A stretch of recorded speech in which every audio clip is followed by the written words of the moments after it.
Venus & Company, how can I help you? Hello, there is something I would like to ask you. Sure, that's what I'm here for. Oh, I'm Mrs. Thumb, and I really love shopping online on your site. But how do I know how many things I have purchased? All of the products that you purchase are in your shopping basket. You can view your basket at any time by clicking on it. Fine. When you are ready to buy, you proceed to the checkout. Is it safe to use my credit card? Sure. When you decide to place an order, you sign in using a secure server. Okay. Are there any special offers? At the top of the home page, there is an icon, Deals of the Week. Click on it, and you can view all our hot deals. Okay. I've got a query about one of your products. A pink top, size 24, code number 203. Pink top, size 24. Let me check availability. I am sorry, but this item is not available. Oh, what a pity. Well, is the red miniskirt, code number 311, available? Still size 24? Sure. Still size 24. Not available either. But at our warehouse, we have a wide variety of blouses and trousers on offer. Interesting. Okay, so let me take a note of that. Blouses, trousers, and a pink top. No, the pink top is not available, Mrs. Thumb. Oh, yes, sure. Blouses, trousers, and red skirt. Oh, my husband is going to love it. No. You are very helpful. Thank you so much. Good morning. That's what I'm here for.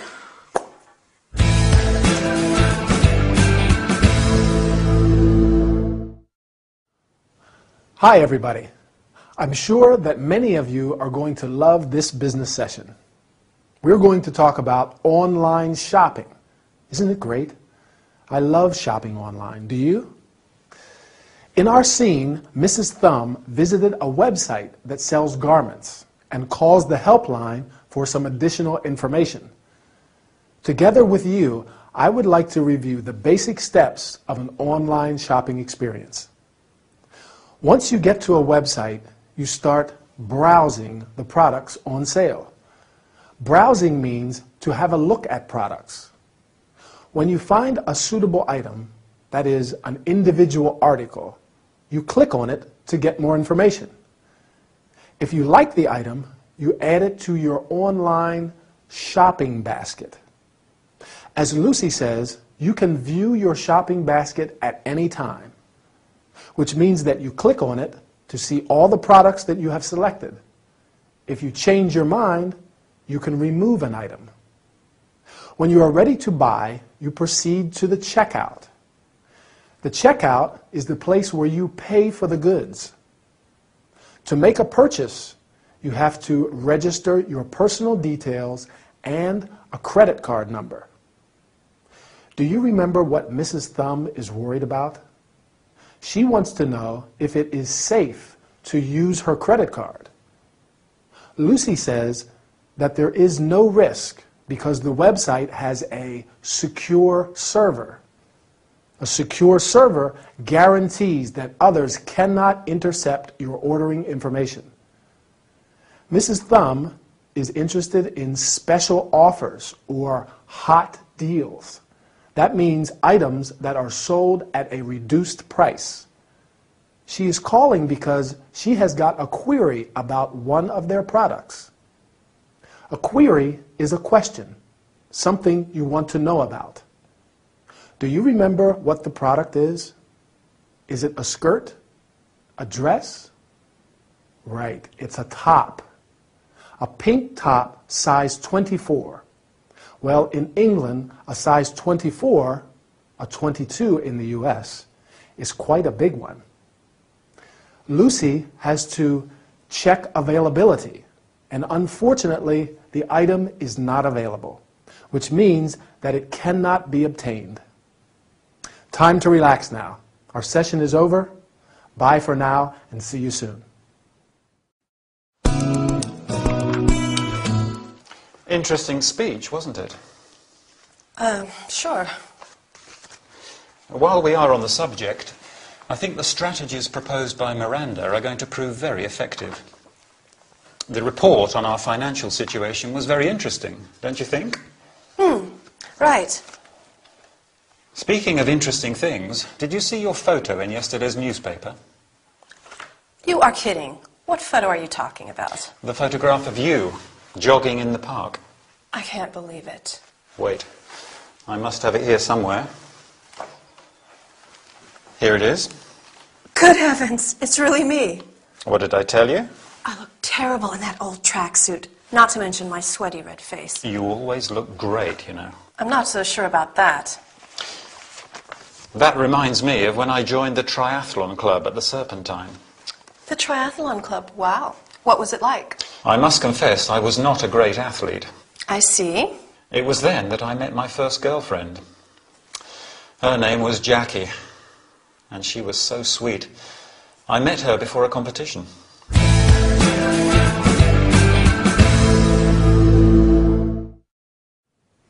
Hi, are you ready for a new business workout? I hope so. Today, we're going to talk about holding a conversation. You are going to learn how to start a conversation, change the subject, show interest, and express surprise. Al and Linda are talking after a meeting. Al wants to start a conversation with Linda, and he says, "Interesting speech, wasn't it?" You can also say, "Interesting subject, wasn't it?" Or, "Interesting proposal, wasn't it?" And so on. Do you think that Al is good at keeping the conversation going? I think so. In fact, he skillfully changes the subject when he realizes that Linda is not interested in talking about the meeting. There are many useful sentences to change the subject in a conversation. Speaking of interesting things, while we are on the subject, or that reminds me of when I joined the triathlon club, for example. When someone is speaking, it is important to show interest. Here are some useful expressions.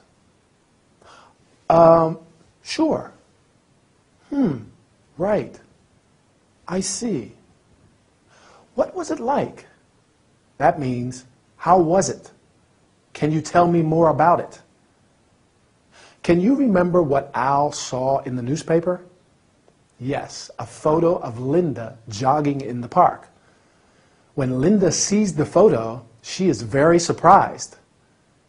In this and in other situations, there are a number of expressions and exclamations that you can use. You are kidding. That means, I am really surprised. I can't believe it. Good heavens! Used to show how surprised or how shocked you are. That's strange. Or, oh my. My, oh my, our time is over. I hope you learned some useful expressions and exclamations today. Bye, and see you for another workout.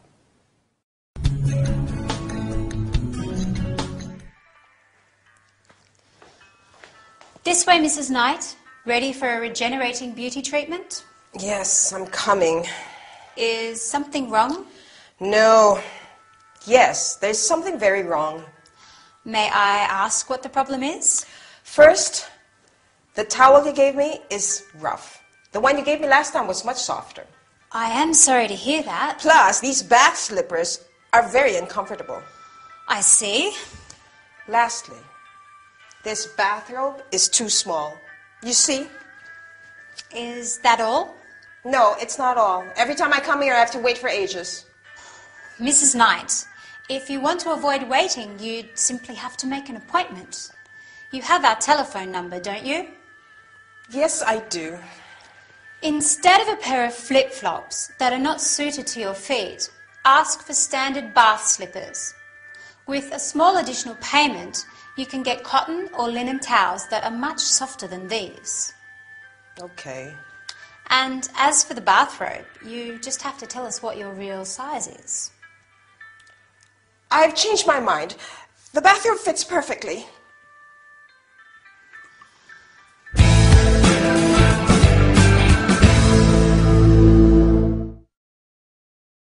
Hi everybody.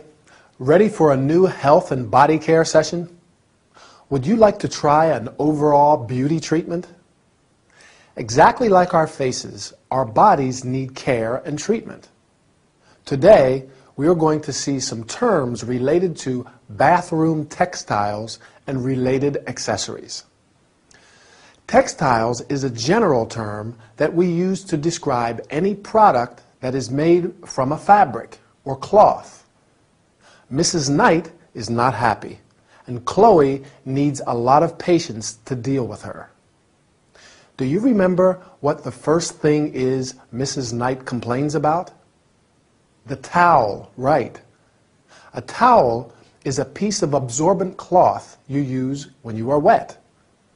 There are many types of towels, including a beach towel, which you use for lying on in the sun, a bath towel, which you use after a shower, and a hand towel, which you use for drying your hands.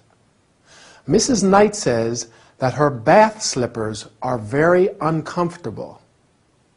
Bath slippers are shoes that you use in the bathroom and in similar places. Many people wear flip-flops during the summer. Flip-flops are a type of open shoe with a V-shaped strap, often made of rubber. As Chloe points out, Mrs. Knight chose a pair of flip-flops that are not suited to her feet. The lady complains because she always has to wait for ages. Chloe says that if she wants to avoid waiting, she should make an appointment. With a small additional payment, that is, a small sum, Mrs. Knight can have cotton and linen towels. Bathroom textiles can be made of different materials, including cotton, silk, linen, and synthetic fibers. What is the problem with her bathrobe? Right, it's too small. A bathrobe is a garment, like a coat, that you usually wear before and after a bath. The bathrobe is too small because Mrs. Knight did not give her real size. For example, you say, "What size are you?" Or, "What size do you have or do you wear?" I wear, or I have, a size 38.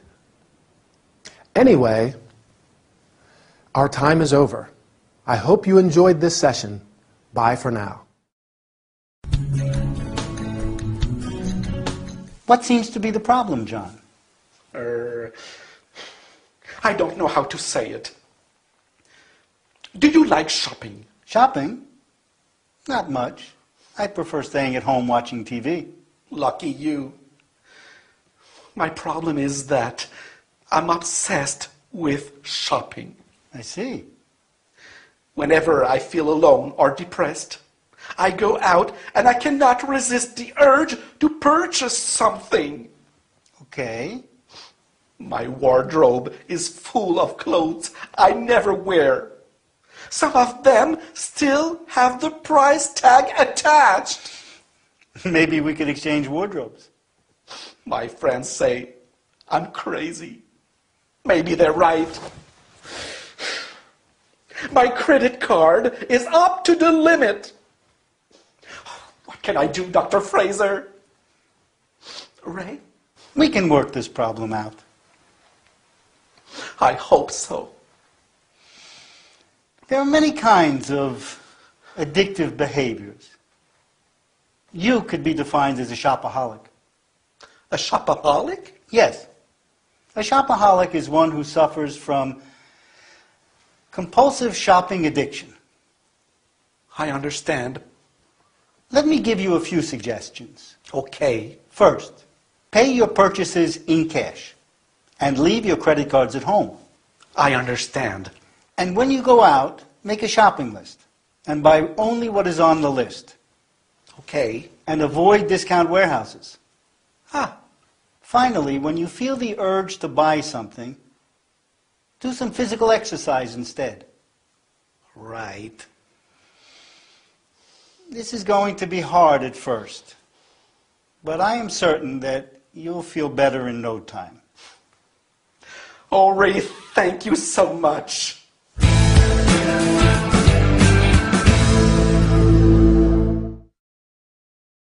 Hi, good to see you. Are you okay? I hope so. In this health and body care session, we're going to talk about different kinds of addictive behavior and how to deal with them. You will also learn some terms and verbs related to shopping. So let's get started. Do you know the word shopaholic? A shopaholic is someone who is addicted to shopping. This is Mr. Little's problem and why he's asking Dr. Fraser for help. Whenever Mr. Little feels alone or depressed, he cannot resist the urge to buy something. The urge is a strong desire, especially one which is difficult to control. This is an example of addictive behavior. We talk about addiction when there is a physical or psychological dependence, such as drug addiction.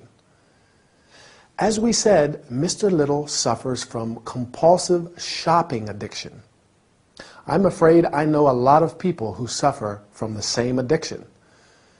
Mr. Little's wardrobe, a cupboard for storing clothes, is full of clothes he never wears, and some still have the price tag attached. The price tag is a piece of paper with the item's price. As a consequence, his credit card is up to the limit. This means that he spent more money than he has. He must feel really bad, don't you think so? Luckily, Ray gives him some suggestions. Can you remember the first one? Right. Pay for all your purchases in cash. Cash is money in the form of coins and notes. Then he says, leave your credit cards at home. That is, don't take your credit cards with you. Mr. Little has to make a shopping list and only buy what's on the list and avoid discount warehouses. Can you guess what a discount warehouse is? A small shop? I don't think so. Exactly. A discount warehouse is a large shop which sells goods at reduced prices. A difficult place for a shopaholic to avoid. Finally, when Mr. Little feels the urge to buy something, he should do some physical exercise, like jogging or cycling. I have to go now. I feel the urge to buy something, but I will do some jogging instead, right? Want to come with me? We'll keep practicing.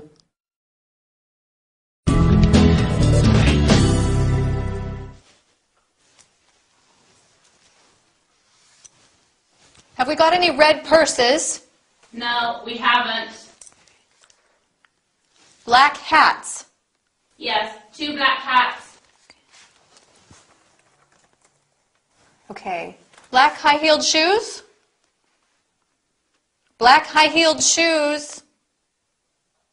Sarah? Yes. Yes, what? How many pairs have we got? 1 pair, size 9. Right. We need smaller sizes. What about scarves? White scarves?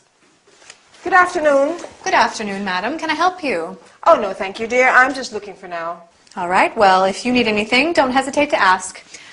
We do have things which are not on display, so if you can't find what you're looking for, then... Thank you. Heavens, what was that? 1 white scarf. Excuse me one moment. What do you think you're doing? I'm fine, thank you for asking. What? We haven't got any more hangers. The dresses were all in a pile on top of the empty boxes, and I couldn't find the white scarves. Are you crazy? Where do you think you are? At the market? Did you realize that this is a classy shop? I'm with a customer. This just isn't acceptable. Sorry, one moment. Now, go back and clean up the mess and put these dresses back in order. But we haven't got any more hangers to hang the dresses on. That's why. Yes, we have. They're in the box on the floor. Listen, Lucy, I only work here part-time, and every time I come back to work is more difficult. After a few days, everything is in a different place. You move things around all the time. Boxes are heavier and heavier. It's not my fault if the stockroom is a mess and I can't find anything. But I... And another thing, I don't appreciate you treating me like this, especially not in front of a customer. I don't like it. If there's someone around here who should learn how to behave, it isn't me, it's you. Could you kindly call your colleague back? I'd like to try on this pair of shoes, but I need a bigger size. Sarah, you have a customer.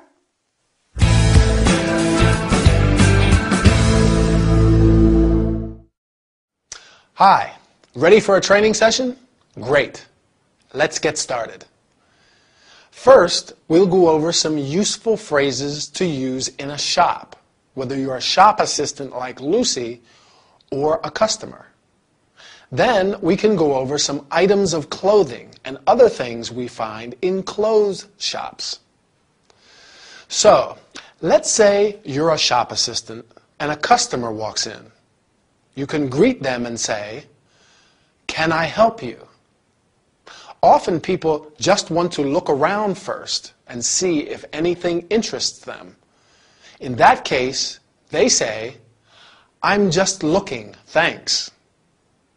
Then you can reply, "If you need anything, don't hesitate to ask," so that they feel free to ask you for help if they need it.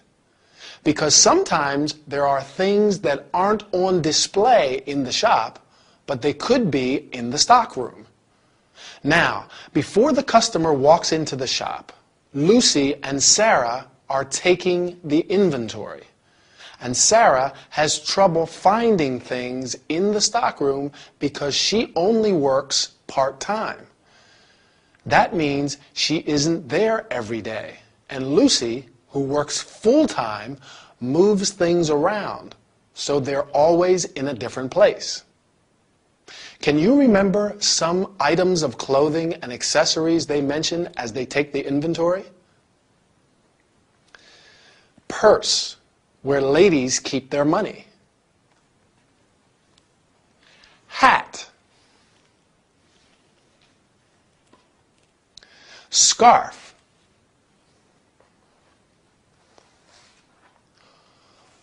One scarf, but two scarves. What else? Oh yes, high-heeled shoes.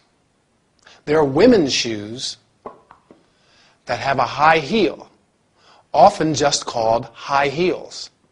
Do you wear high heels? I don't. When we talk about shoes, we say a pair of shoes. Clothes and shoes come in different sizes. What size are you? Or what size shoe do you wear? I wear a 9.5 or a 10 in the US.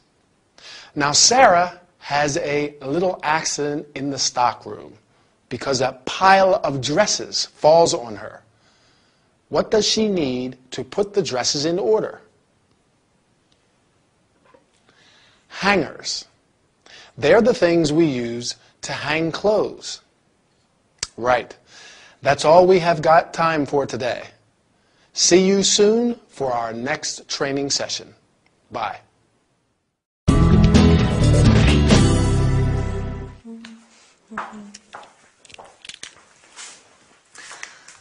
Good afternoon, Mrs. Knight. How can I help you? Yes, I want to return this pair of trousers. What's the matter with them? Well, the zip is broken. No, the size is wrong. I see. I apologize for the inconvenience. When did you buy them? A couple of days ago. May I see the receipt? The receipt. Sure.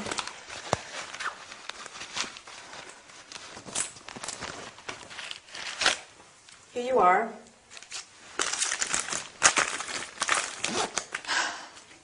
All right.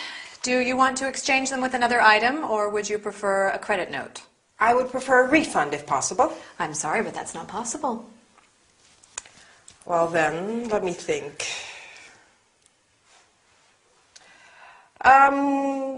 What if I exchange it for that pretty belt over there, the one with the shells? I'm afraid there is a price difference. You mean that belt is more expensive than these trousers? Exactly. You have to pay an extra 20 pounds. Oh my. We do have a lot of nice tops on offer. Okay, let me see.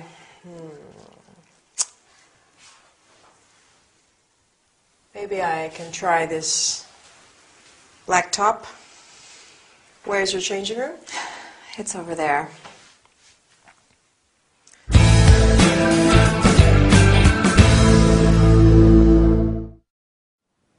Hi, everybody. Good, I'm not late. I went shopping and there was a lot of traffic. By the way, today we are going to talk about shopping and how to deal with problems. We're going to learn how to greet a client and offer help, apologize, ask for information about a returned item, offer a solution. Lucy, the shop assistant, greets Mrs. Knight and offers help. Good afternoon. How can I help you? You can also say, can I help you? Or, can I be of assistance? Mrs. Knight says, I want to return these trousers. To return means to give something back. When a client returns an item, that is, an individual article, you have to ask what the problem is. What's the matter with it? Or with them? Or, what's wrong with it? Do you remember what's wrong with the pair of trousers Mrs. Knight wants to return? I'll help you. First, she says that the zip is broken. And then, right, that they are the wrong size. You must then say that you are sorry. I apologize for the inconvenience, or I am very sorry. It is important to get some information about the returned item. When did you buy it? And may I see the receipt? The receipt is a document which proves that money was exchanged. Now let's see if you remember. Lucy asks Mrs. Knight if she would like to exchange the trousers with another item or receive a credit note. Yes. A credit note is a document which allows you to buy other goods of the same value as the item you returned. Mrs. Knight wants a refund. In other words, she wants her money back. But it's not possible. If you decide to exchange the item with something else, there may be a price difference. This means that the item you want is more or less expensive than the one you are returning. For instance, for the belt, Mrs. Knight has to pay an extra 20 pounds. Oops, time to go. I bought a nice sweater, and I want to try it on. Bye, and see you soon.